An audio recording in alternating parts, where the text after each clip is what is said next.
With the rise of misinformation surrounding elections, what steps do you think need to be taken to ensure election security and integrity?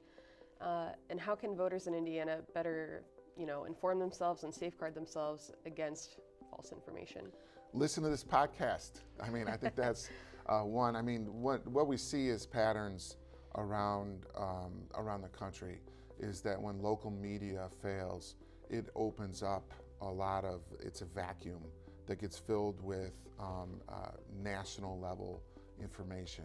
And with the kind of disintegration of mainstream media into multiple different sources, which is great for podcasts, but there are podcasts that are not as good as you guys, that are less informative or disinformation, and so that vacuum of the lack of local media has been directly tied to some of the really kind of negative components of polarization that mean that people don't empathize with each other because they don't know anything about each other.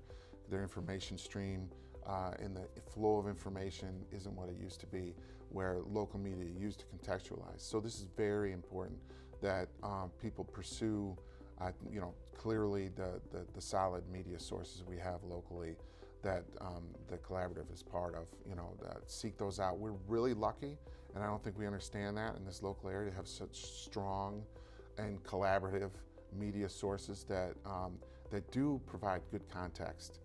The fact that we had a mayoral election last year that lacked food fighting and it was very information and policy based, I think is a benefit to the candidates that ran and to the media who frame things in a really contextualized way.